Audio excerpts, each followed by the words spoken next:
October 8th, 2010, and I am interviewing Jared Hyden. Mr. Hyden is 23 years old. He was born on August 24th, 1983. 27. 27th. Yes, I meant No, that. I'm 27 years old. Oh. So this is 23. Yeah. I meant 27 years old. He was born on August 24th, 1983. My name is Kim Hobson, and I will be the interviewer. Mr. Hyden is a friend of my father's.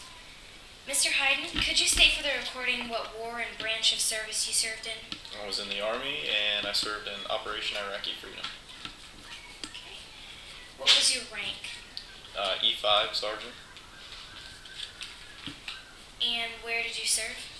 Iraq. How many years were you in the service? 7.5. So you served in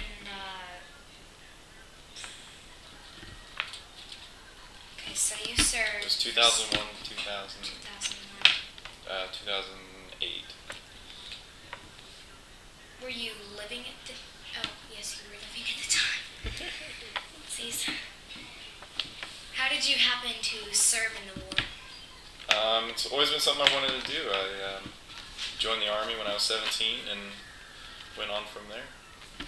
Okay. And it just so happened that 9/11 happened, and the president decided we should go to war for that. Did anyone else in your family serve in the military? Yes, I have my brother did, and also my little cousin, And who is your brother? Ben Hyden. Okay. He's 24, so a little bit older. Well, can you tell me about adapting to military life? For me, it was pretty good. It was pretty easy. I was always in sports, so I was pretty disciplined anyways going in. Adapting to it was rough because they always worked you real hard and made you hold up to whatever you did.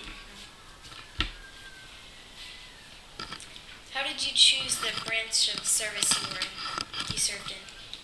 Actually, I was at a toss-up, and I was going to join the Navy, try and be a Navy SEAL.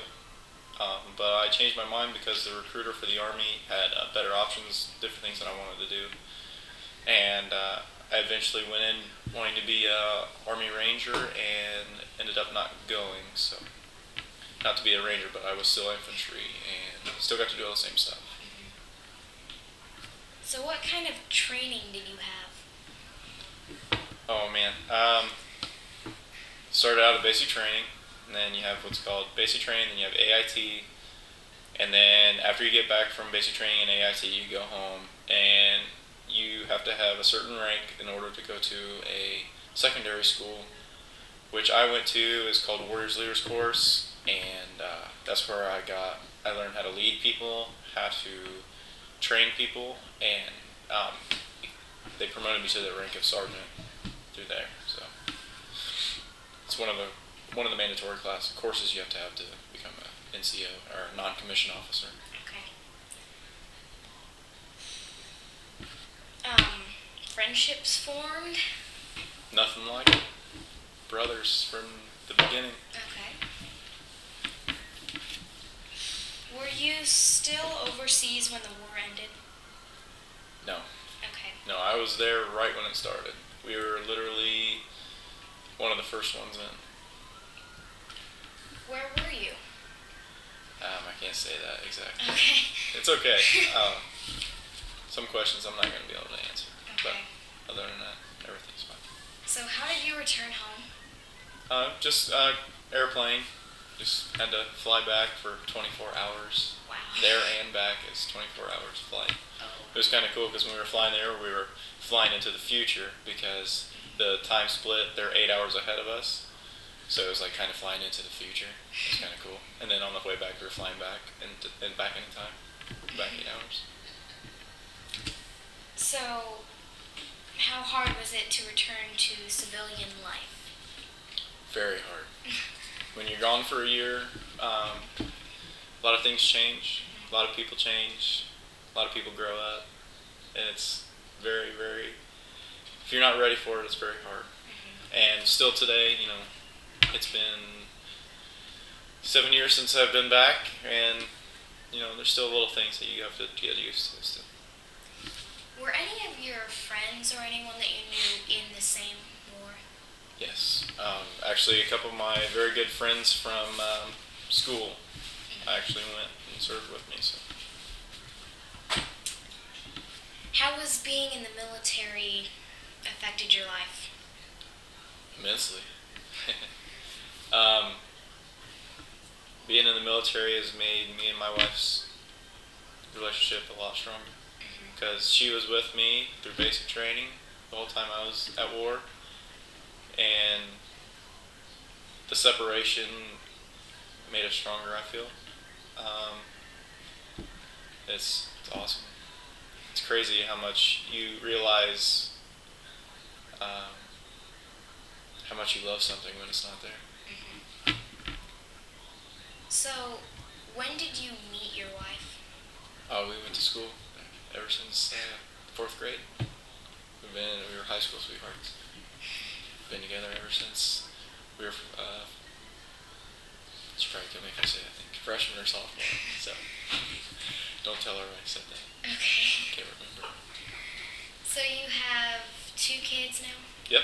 2 beautiful daughters. Ava, my youngest, she's going to be 2 in a couple days, and my oldest Addie, she's 4. And Jules in my life. So, were any lessons learned there? Any lessons? Yes. Don't take anything for granted. Literally, I will never take showering for granted. When we first went into country, it was literally 57 days before we seen a shower. And tell you what, bunch of guys, sweaty hot desert, does not smell good. But it was stuff that you had to deal with. But it's I'll never take it granted for electricity. We had to live in a Humvee for 10 months, so I'll never take housing for granted. Good thing the Lord's blessed us with good housing and stuff, so He's definitely provided for us. Definitely came in touch with God while I was there. So, have you had any contact with fellow veterans? Oh yeah, sometimes we go and hang out a lot, just talk about old times and stuff. But, yeah. I had a question, and I just forgot. It'll come back to me. Are you a member on any veterans organization? I'm a part of the VA, but other than the Legion or the VFW, no, I'm not a part of that. Okay. I'm still trying to think. Reception by family or community? Say what? Well, I'm still trying to think of that question. I had a question for you, but I'll try to get that later. Alright. So it was very hot there? Yes. 157 is the hottest day we've seen, and it was very hot, and it was dry. Pretty much, if anybody wants an analogy of how hot it was, take a blow dryer, hold it within, real close to your face, and just start throwing sand in your face. That's pretty much a dramatization of how it was there every day. And the wind is always blowing. You're thinking, wide open desert, wouldn't be no wind. No, it's blowing all the time. So, yeah. But it was hot, very hot. Average temperature during the day was probably 130, and then get down to about 100 degrees at night. And I was covering up with a blanket, freezing at 100 degrees.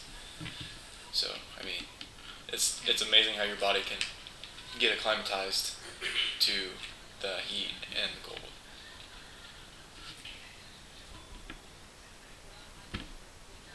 I just forgot. So, did you ever ride any camels? Yes, I had the experience of riding camels. One of them tried to bite me. It wasn't very pleasant. tried to turn around and bite me once I got up on top of him, and kind of gave him a little nudge with my foot, saying, "Hey, no, you're not going to bite me." Was it fun to ride it, or? It was definitely an experience, and I've rode horses. It was kind of like riding a horse, just except it's got one big hump and you have to sit on, and it's really high. But other than that, it's just like riding a horse. A little lot slower too. But So when you got back home, were you happy to be back here? it was one of the happiest days of my life. Can't say it was the happiest because I had two of those when my daughters were born, but it was big sigh of relief, really big. It was great. It was the greatest feeling, seeing grass. I was like, oh, there's grass. But it was a good time. So you have some pictures Mm-hmm. of then. Yep, I have pictures of people and events that happened while we were there, and some of them are pretty interesting. I think your dad pulled some aside. I don't know which ones he pulled aside. Oh, okay. What, are we going to do that later? Are you going to edit this? Alright. I can put them in the way you're talking. I don't know which ones you pulled out because Addie was messing with them. I didn't have any arrangement. Yeah, that's what I'm saying. Addie had them messing with them.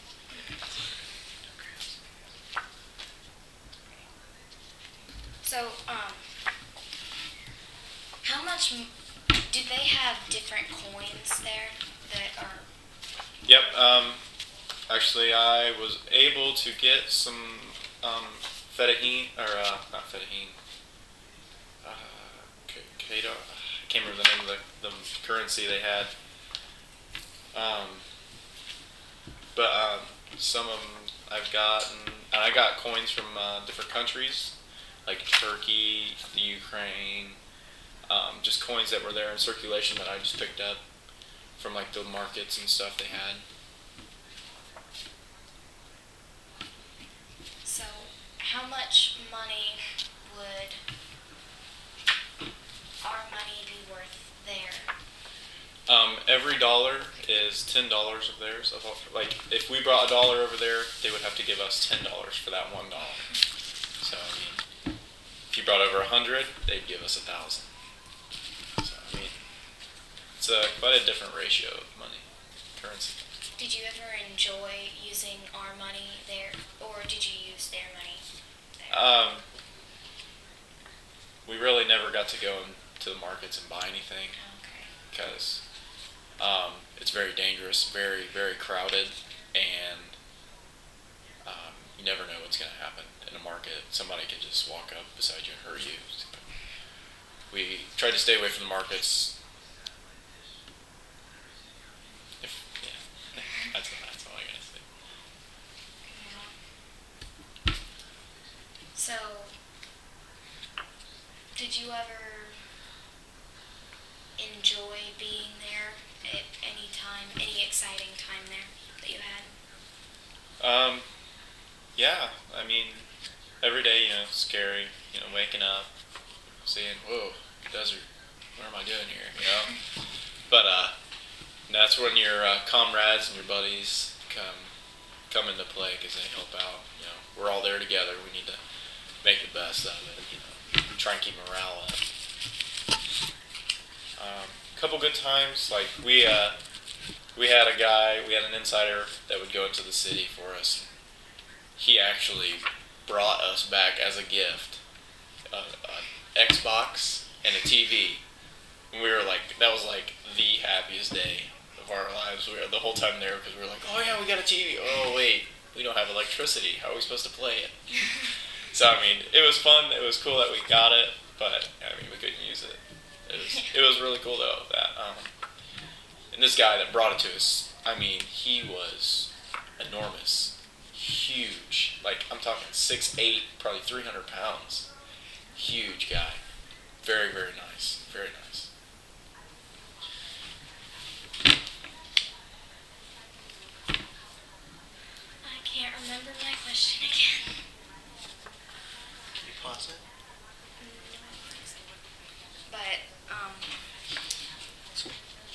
some pictures laid out Mhm. here.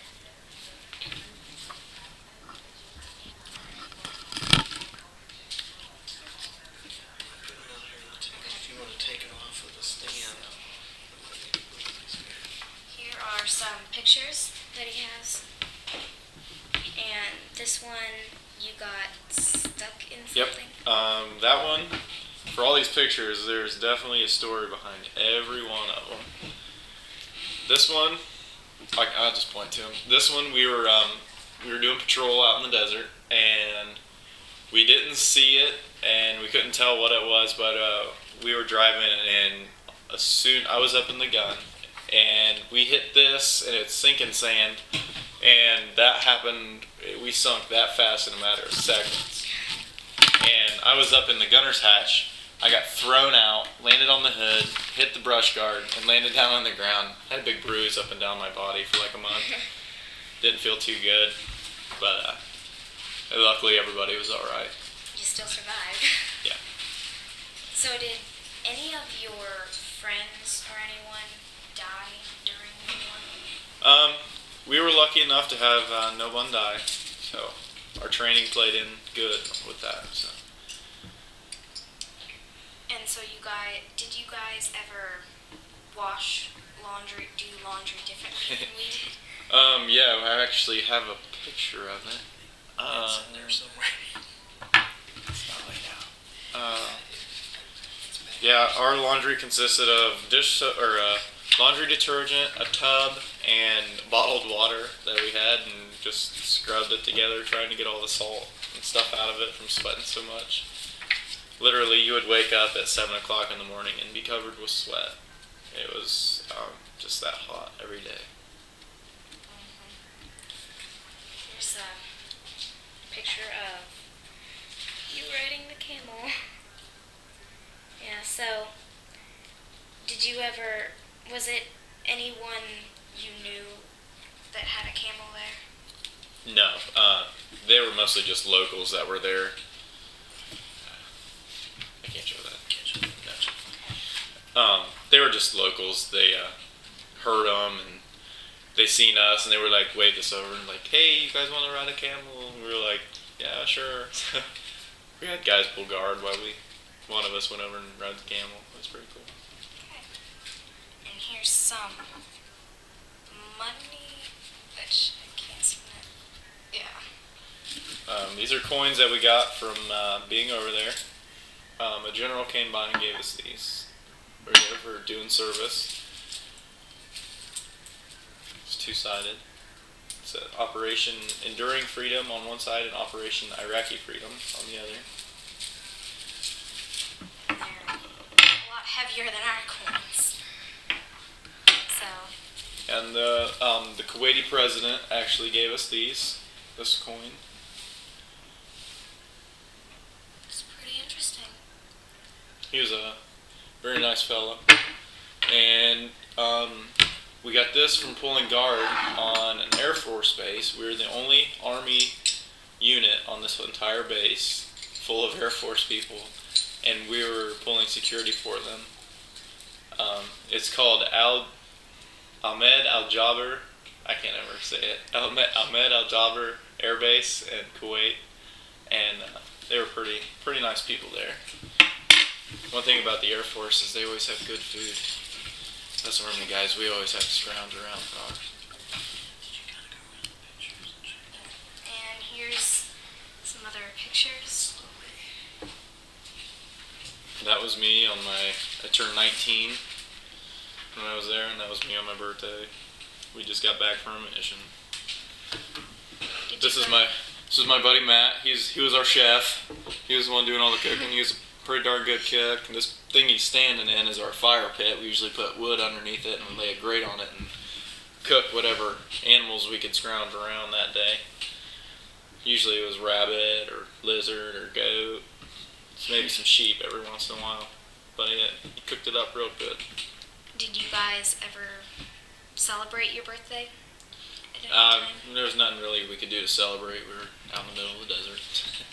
We just got together and they pretty much just play around, beat them up, give them a little, jogging a little bit.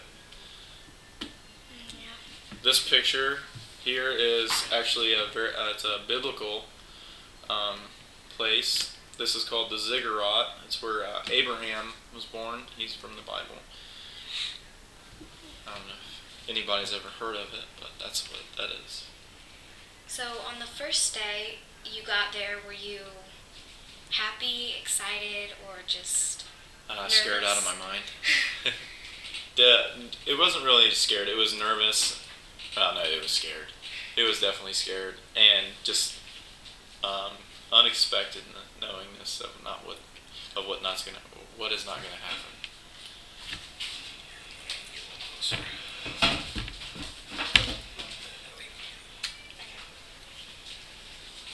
Here's the camel, and then